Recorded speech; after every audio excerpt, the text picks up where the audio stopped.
sparring, didn't we? Yeah, But it's obviously got to be a lot lighter than the usual sparring.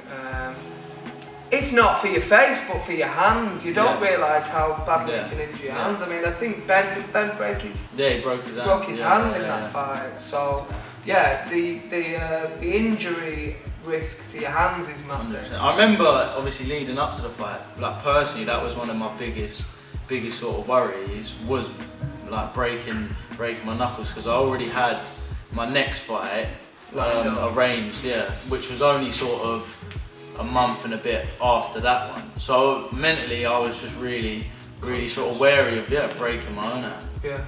But we got him moving a lot more. I mean, obviously you can't kind of shell up and defend like you can with the bigger set of gloves on, so it does completely change the dynamic of it. It's sort of, I feel like it's sort of learning and understanding the range with them. That's sort of one of the biggest aspects, I'd say, because as Andy said with the guard, with them little gloves, even if you have got your hands up, shots are coming through, and if it's hard enough, it's still gonna have a good effect. Same for you when you're throwing your shots. You're not gonna catch someone on the end. You have to really make sure that range is perfect. And if you are overreaching or you're missing them shots, the price you're paying for missing is much bigger. But going back to your question, I don't think you can fully prepare for them. I think the fight is learning on the job, don't you? It's, as we said, it's a completely different ball game in them little gloves. I mean, obviously it's still Muay Thai, but it's a hybrid of the sport.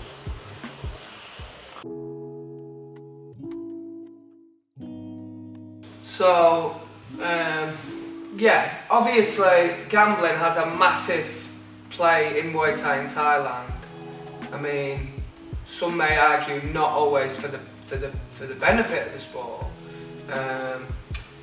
I just would hate to see any rumour of fighters throwing fights or fixing or judging being a bit dodgy. If that was to leak into it, I think I'd prefer not to see the gambling aspect. Yeah, definitely.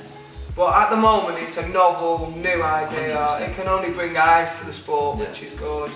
So it's exciting. I think it is a good thing for the sport. You know, you don't even have to be a fan specifically of the sport, but if you can make money from it, you know, then that might create you as a fan of the sport, if that makes sense. But I do think the only risk factor is sometimes, a lot of the times, people will question decisions in Muay Thai, and the average Joe will think a certain person has won.